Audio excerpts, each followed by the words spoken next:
Someone once asked me why we therapists do this for a living. I responded, because to us, to do anything else would not be living. For who else is granted the sacred gift of tending to another person's tattered and broken soul? Who else is called as witness to discover the depth and beauty of a person when they or others can no longer see? Who else is called to listen to all that has been left unsaid, seeking voice? And who else is called to become entangled in the story so that a new story can be written? And who else discovers their own soul when they've touched the soul of another? Why do we do this for a living? How can we not? Hello, I'm Dr. Roy Barsness, author of the text Core Competencies in Relational Psychoanalysis, a guide to practice, study, and research. And I'm founder and executive director of the Contemporary Psychodynamic Institute, who is the sponsor of these video series. Throughout the 9 video sessions, I will be interviewing the various contributing authors to the core competency text under each of the competencies.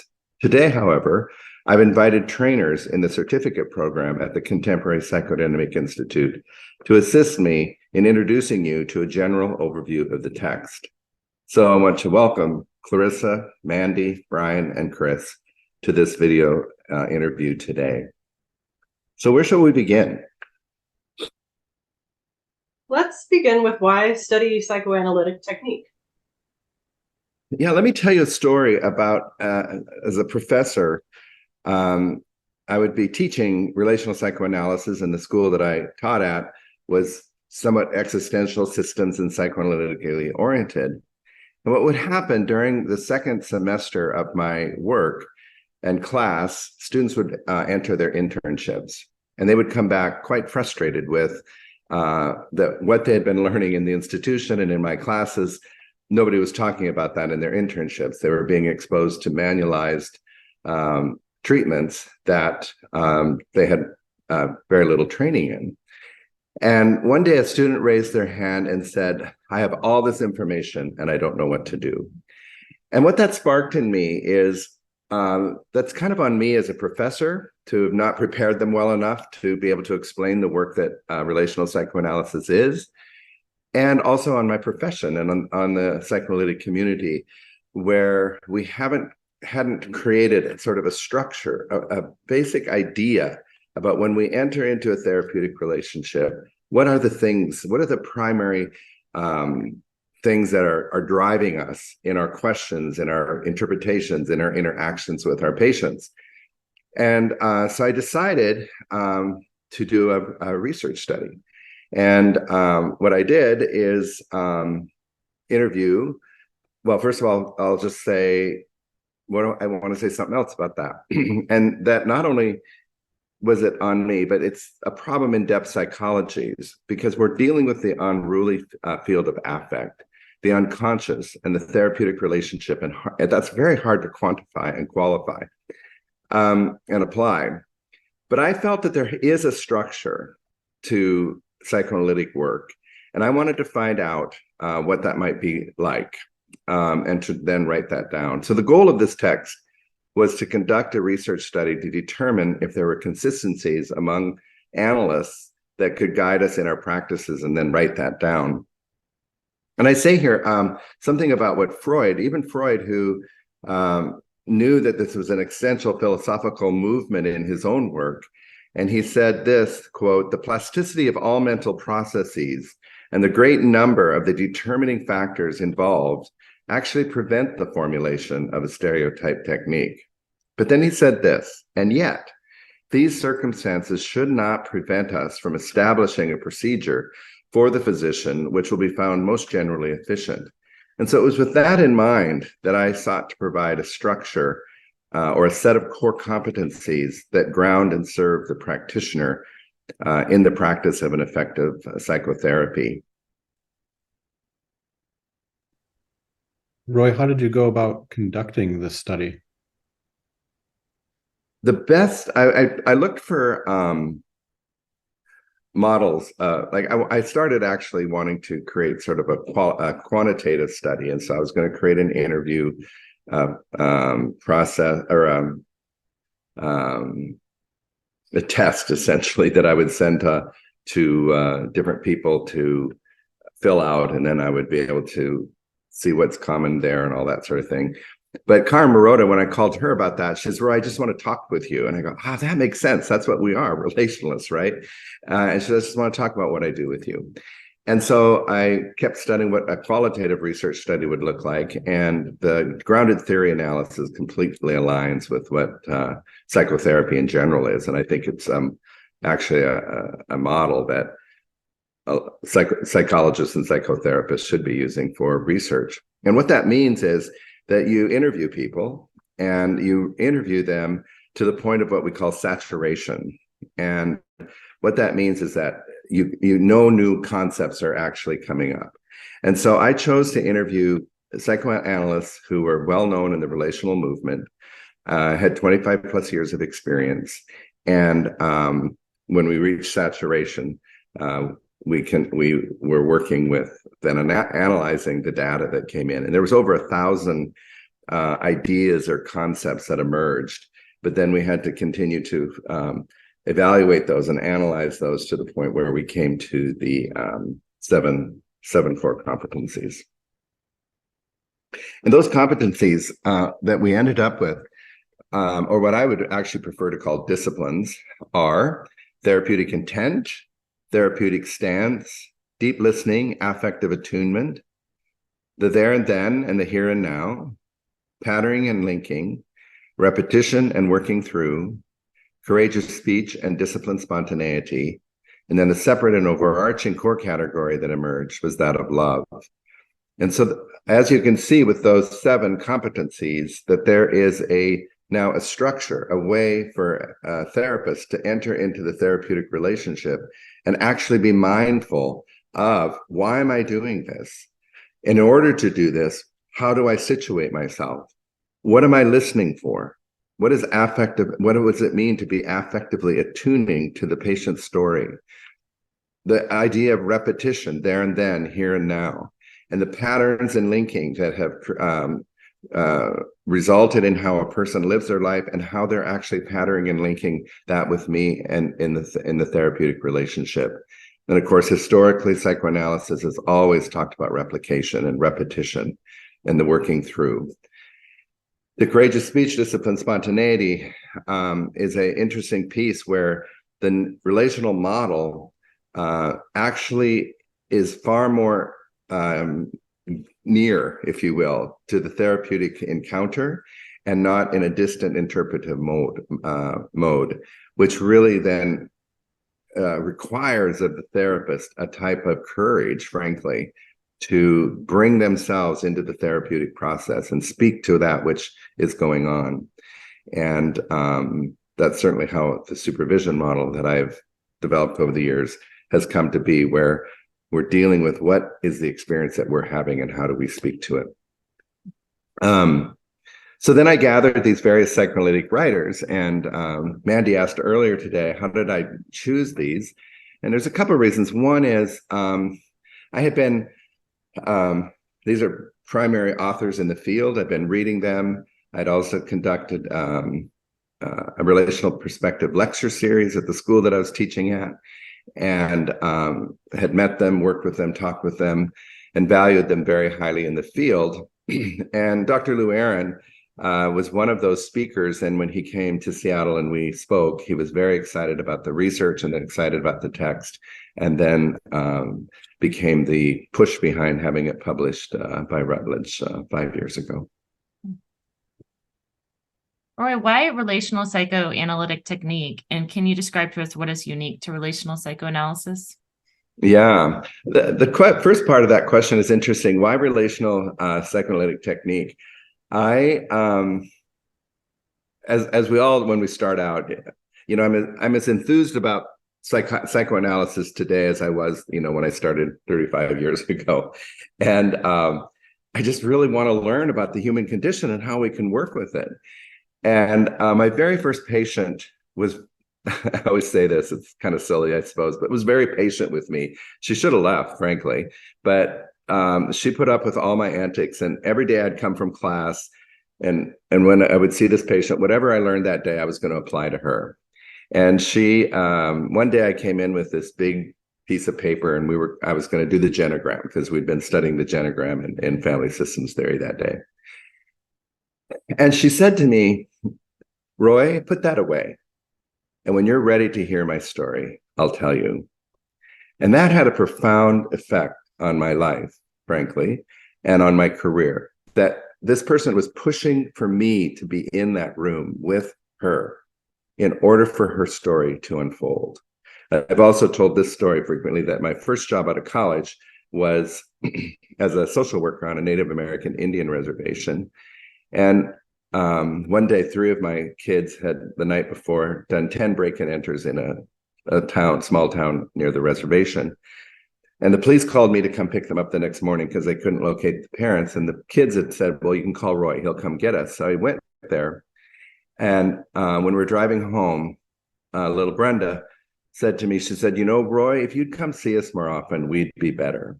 And that just seared into my soul. Like, she's right, that we can't make it in life without profound relational experiences that then become transformative. So I think I was born to be a relationalist, but I have to say I went through the process of being a Freudian, a Kleinian, and into relational as my patients continued to push me into that realm. Unfortunately, at that time, I was able to read people that were coming on board at that time was Christopher Bolus. And then the big movement started with where one of the things that struck me with him was that we must become situationally ill in order for us to really become impacted by the therapeutic relationship. It was a very, very important moment for me. And then I will never forget sitting out in Whidbey Island, actually starting to read Stephen Mitchell's book, Hope and Dread. And I couldn't put it down. I thought, this man is speaking my language, which then led me into the movement that began in 1980s with a group of Stephen Mitchell and of them in the postdoctoral program in psychoanalysis that was being strongly influenced by the postmodern movement. And the postmodern movement at its nexus, philosophically, psychologically, culturally, was questioning the norms of the day that prized and emphasized concreteness, knowing, certainty, authority, knowledge, rationalism, objectivism, white male supremacy, heterodoxy. All of those things were in big, like, what the hell kind of is going on with this kind of thinking in the 1980s. And in contrast, those engaged in the postmodern movement began to view life and the human condition from a more subjective view, embracing complexity and multiplicity. And that was really speaking to me during that developmental period of my own thinking. And born out of this heady philosophical shift, a group of progressive psychoanalytic thinkers that I want to name, Lou Aaron, who I've already mentioned, Altman, Bass, Benjamin, Bromberg, Davies, Dimon, Ghent, and Harris, they ignited a psychoanalytic movement that aligned with the emerging philosophy of the postmodern movement at the time. And their efforts then became known and are now mainstream through their excellent writings and as the first generation of the journal Psychoanalytic Dialogues. Founding member Adrian Harris, who wrote the essay on history in the core competencies text, states, "The two-person psychologies are perhaps the most dramatic concept that inaugurated the relational term." Roy, so what does a two-person psychology entail? Yeah, I think the first thing, and Stephen Mitchell was very clear about his stance on this, and he felt that the drive theory needed to kind of go away. I would say that's not true of all or most relationalists, but it certainly is the Freudian drive theory has certainly been de-emphasized and augmented by a primary focus to understanding the human person relationally. And that really also related to me. I think the drive theory and one of the things we have to be careful about, I think, as relationalists, is to not forget the power of aggression and sexuality and how it pushes us and forms us and creates us. But that drive, from a relational perspective, is that we're looking and yearning for connection to another human being, and not just to discharge some particular aspect of our internal world. And so it's the drive to know and to know the other and to connect and to see and be seen. And I think anyone listening to this, or any one of you right here on the screen, is we know that just innately. It's in our bodies, the wish to be in connection with another human being. It also emphasizes that people are embedded socially and not in isolation, and that the primary focus thus of treatment is attending viscerally to what emerges within the therapeutic dyad. Thirdly, intrapsychic phenomenon is considered in both the there and then and in the here and now, and how it's demonstrating itself intersubjectively or interpersonally in the therapeutic relationship.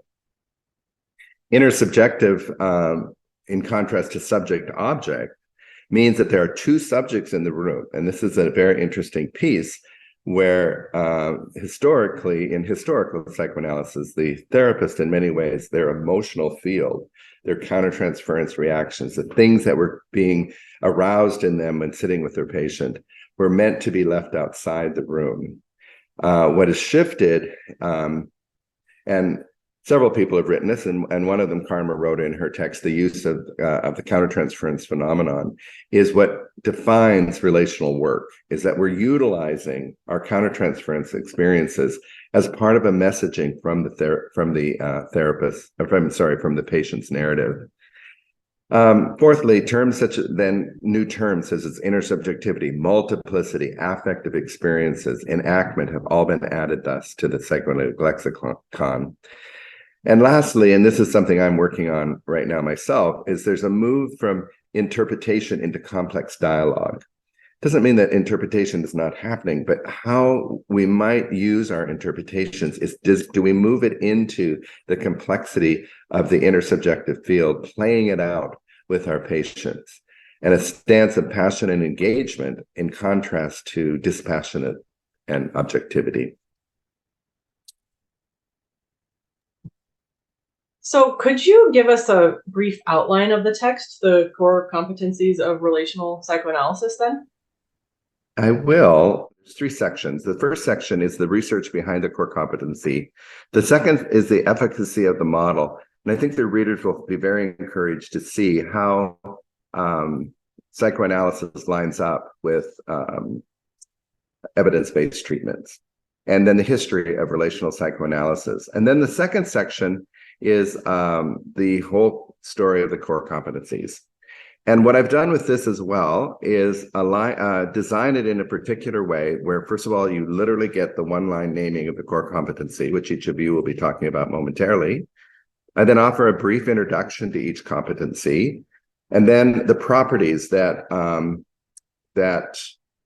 bullet point some of the core ideas behind the competency, and then an in-depth essay on each competency. And then the third section talks about relational ethics. And here Brad Strawn and I talk about, if we're going to work relationally, there is a whole new kind of level of a relational integrity of ethics that we have to be paying attention to. Alan Shore talks about the brain and psychoanalysis, and neuropsychobiology is very excited about relational psychoanalysis. For the more we study the brain, we see that when there is a relational connectedness, that the circuits in the brain actually shift and change and regulate emotion. And sexuality and gender, Carol Marshall and I speak about that. Cultural considerations, Usha Tumalanar does a lovely job bringing our attention to how relational psychoanalysis interacts and can intersect in working with a variety of diversities. Anita and I write about self-care. And then the last section is a critique of the relational model written by John Mills and responded to by Stephen Kuchuk. So that's the organization of the text. So I'm really glad that you guys are here today. And because you are trainers in the program and have been effectively working this material, I would like for you to each take a competency or two and talk about it and what it, how you're experiencing it and how it's affecting your work and what the competency is. So thank you. So I'll jump in with therapeutic intent, kind of the first one that you list in the book, and I would kind of define that very roughly and generally as that therapists have a clear understanding as to the outcome of the psychotherapy treatment. By knowing our why, we better understand the map of our work. The therapist must take responsibility for their unique and personalized outcome objectives based on the scaffolding of a relational modality. There are 12 outcomes that are listed in the core competencies text, and I find myself moving in and out of most of them throughout my work. But I notice that my work really centers around two main outcomes. The first is this idea of the expansion of the client's ability to tolerate and move in and out of different self states and affect states. This is such a different outcome than my previously held belief of trying to drill down into one consolidated kind of core and singular self. The other idea is simply this idea of hope, meaning, is the client willing to try again? Are they able to enter into old places of hurt and pain and give themselves the opportunity to engage in all of the aspects of life? The second competency is therapeutic stance, and this holds a radical critique of the authoritarian stance through embracing radical openness, collaborative authority, relentless curiosity, emotional risk-taking, and exploration. Conceptualizing a relational therapeutic stance informs my posture in the therapy room, both as sturdy and flexible. And as somebody who likes adventures, I've seen that in the outdoors, in Alaska and in the mountains, that a sturdy and flexible stance is what you bring to any adventure. And that also really applies in the therapy room too. And the therapeutic stance helps inform my way of being with my patients and my clients as both sturdy and also flexible.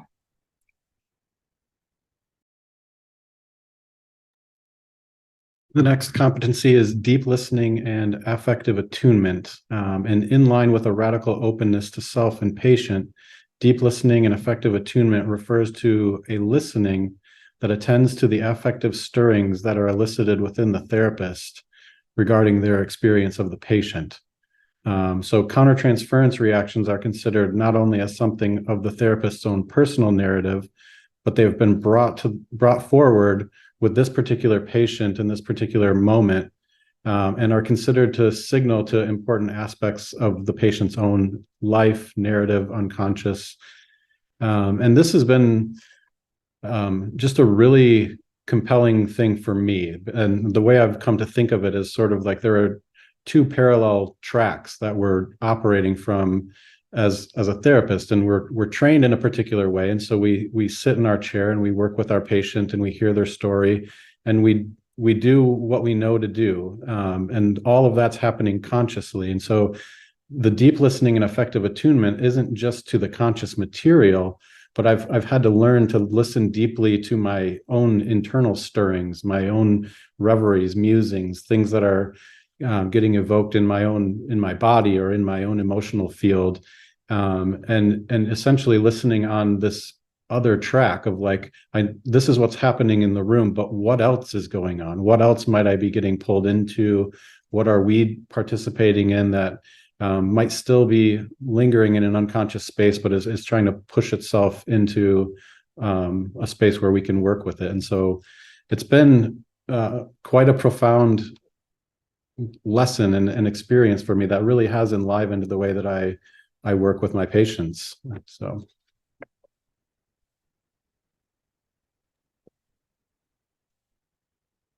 Competency 4 is then and there and here and now. It's about paying attention to not just what happened in the patient's life before therapy, but also to what is unfolding in the therapeutic relationship that links to what happened in the past. Simply put, that which happened is happening. And competency 5 is patterning and linking. Not only does the past repeat itself, the therapeutic relationship also takes on its own relational experience. Relational therapists pay deep attention to what is unfolding in the in-between of the therapeutic relationship and the patterns that are being co-created, Linking expands from not only past relationships to present, but also linking that which is going on within the current therapeutic relationship. This includes the rhythm or flow of how patient and therapist work together, the feel in the room, or the music of the therapeutic dyad, if you will. The next core competency is repetition and working through. And this essentially means working from a relational intersubjective space perspective rather than an objective one. Conflict is inevitable, and the therapist works to facilitate manageable levels of conflict rather than extinguish it.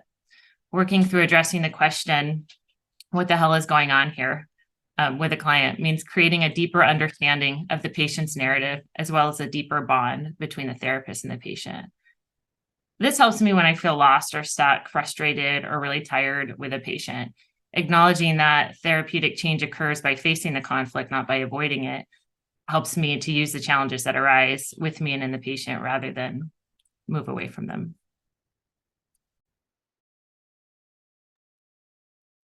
The next competency is courageous speech and disciplined spontaneity. Therapists tend to be too careful about bringing their mind about their affective experiences to their patients. Courageous speech challenges that notion by offering the idea that the patients need to hear from us. This idea is coupled with disciplined spontaneity, and that the therapist is also A, thoughtful about their speech, but B, offers their speech with humility and curiosity by placing their thoughts into the space of intersubjective play, where both the therapist and the patient co-metabolize in their attempts to make sense of the patient's life. This is one of the most beautiful, difficult, and humbling of acts. I must continually walk the fine line of metabolizing my experience of the client enough so that I'm not simply dumping my feelings and affective states onto the client, but at the same time, offering up an authentic part of myself before I have it all figured out in my brain. I'm only courageous insofar as I offer up an authentic part of myself to be used by the client. And the two of us come to a mutual understanding of the experience that was placed between us. I mostly in my work find myself slipping off into one or the other sides of this line, but this framework gives me a structure to find my way back again into that delicate in-between space.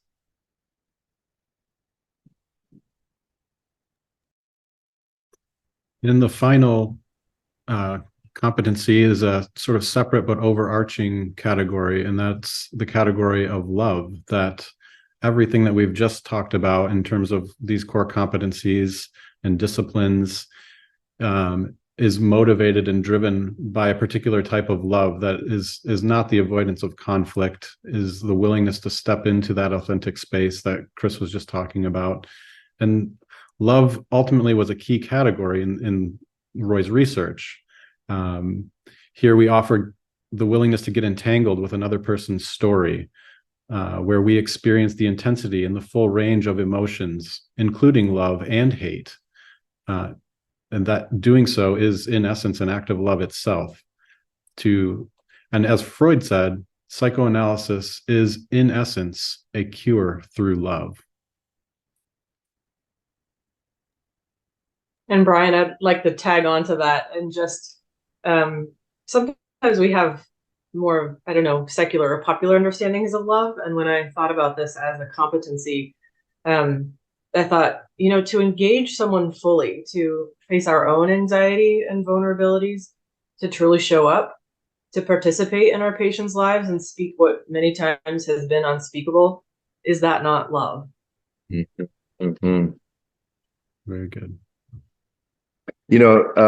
What using that, you asked me how this study came to be, and so I'll tell you how it also ended. As I was teaching, I was also bringing the idea of the ideas coming up in the research, and I also told the students one day that this issue of love just keeps showing up. Actually, the actual word love, the sense that the love that I actually felt for my interviewees as we talked about our work together, and the kind of things that you all both just mentioned about what we actually do as therapists is a loving act. So I said, but it's so mushy and so formulated and what is it, and it's so misunderstood and all that sort of thing. But how it got included was my research assistant said, it's here all the time, Roy, you have to include it.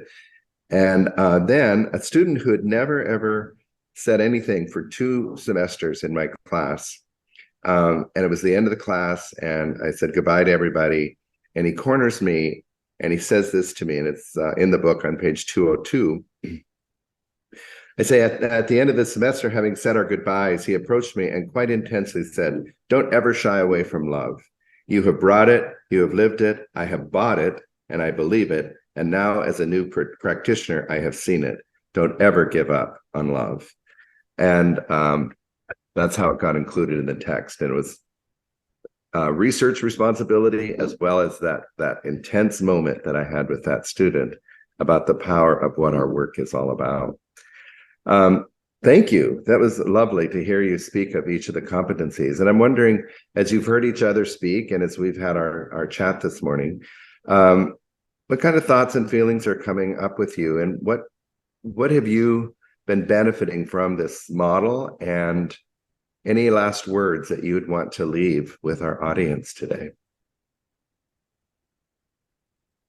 I think the thought that comes to mind for me from all of this today, but also just the work that we've done together over the past several years, has just been this reinvigorating, re-enlivening of not just my work as a therapist, but just as a human. Like, part of what I'm so drawn to in this way of working is that I do believe that this isn't a technique or a tool or just a good way to do therapy, but it's actually like a really beautiful way to be a human in the world.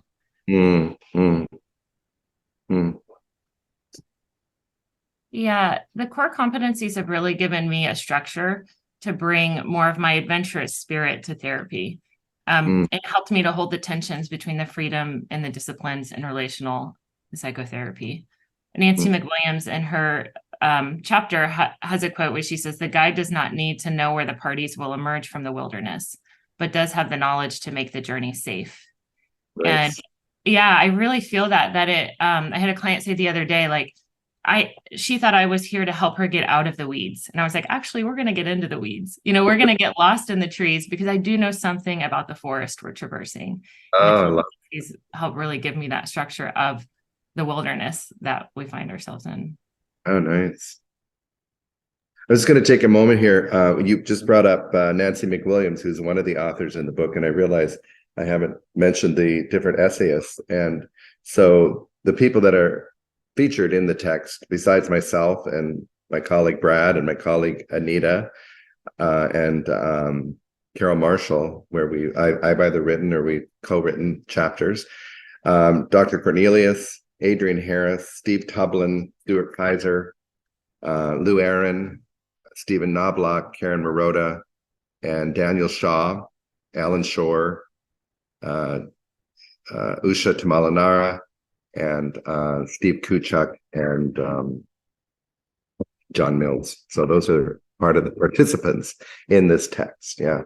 But yeah, there are others of you. What comes up for you as this model has been used by you now? I think I would just kind of steal what Brian and Mandy are saying, is that for me, there's always a fear that if I get more structure, if I get more kind of clinical knowledge, that it'll put me more into my head. It'll pull me more out of the work by being a guru, by being an expert, by handing down how to do life. But there's a really unique quality about kind of these different competencies that do the opposite, where I'm gaining more structure, kind of to know how to do things, but that how pushes me further into the work. It pushes me more into myself. It pushes me more back into the room with my clients. And so it's been a really fun and invigorating, enlivening, all those words that have been said before, that help me be able to think about kind of structurally, clinically what I'm doing, but it puts me more in the presence of the other. Nice. I think the major shift in this framework or model is it's not a technique to be applied. So in some way, I can have a freedom of paying attention to what's unfolding, what is happening. And in the patterning and linking, or the then and there, there's an assumption that it will come, that we will fall into patterns that we need to be in so that we can both together sort our way out. And that has given me so much more freedom to really pay attention to what is happening instead of feeling like I need to be doing something to create change or healing. Mm-hmm. Yeah, this takes me back to Chris, to your first talk about therapeutic intent, the first core competency. One of the problems I think that psychoanalysis hadn't clarified, and what I think this research and text does, is try to address the question why. Why do we do what we do? And when we know our why, then we can figure out our how. And I think our primary why, like you were saying, is to help our patients be more alive, to be more vibrant. And therefore, the work of paying attention to what has stalled that, what is the history that's not allowed them to proceed in life in an alive state, and how is that repeating itself here, and what are all the collisions that occur when we try to sort that out. And so it's not a perfected technique, but it's a way of engaging with the person on an adventure. Mandy, I love your term about that, in the discovery of aliveness and vibrancy. And as Brian, I think you said, it has also brought a life to you and to each of us in practicing in this particular way. Yeah. Well, thank you so much for being a part of this. I'm going to end with this last word, if you will, for our introductory video. And to again emphasize that this text is not a set of applied techniques, but more a way of situating ourselves within the therapeutic relationship. So we hold to a particular stance. And one of the things that Mandy brought to us is a radical openness, not just to our patients, but in order to be helpful to them, we have to be radically open to ourselves. And Nancy Williams and I talk about that in our interview together. And we listen a particular way, and we work within the relationship by linking past and present. We courageously enter and address the relationship that speaks to us from within the therapeutic dyad itself. And it holds to the idea that change and transformation happens through a genuine encounter with the other. To that end, our technique, if you will, is always evolving and reconsidered anew in a relational dyad. One of the pleasures that I have, I think, in doing this research, creating the text, the certificate program, all that sort of thing, is a way that this is a way of being in the world that will always continue to evolve, and that whatever I'm offering is not in cement, but it's a growth model, if you will, that will live long past me. And these competencies demand a great deal of us, however. And so often I give this warning: be careful what you sign up for, because you'll no longer be able to park your own soul outside. You will have to enter this space, and that's costly. But what all of us has found in the training program is that it actually extends your capacity to work much longer in this field. You're not burning out anymore because you're alive in the work. And so it does demand a great deal of us, but it grows us as people as well, in a very profound way. And so people, one student said to me said to the class one day, he said, if you never know the answer to a question that Roy asks you, just say buber and you'll get an A. And that is absolutely true. Behind all of this philosophizing is a philosopher, Martin Buber, that's had a tremendous impact on my mind. And I'm going to end with a quote of his, but he says this.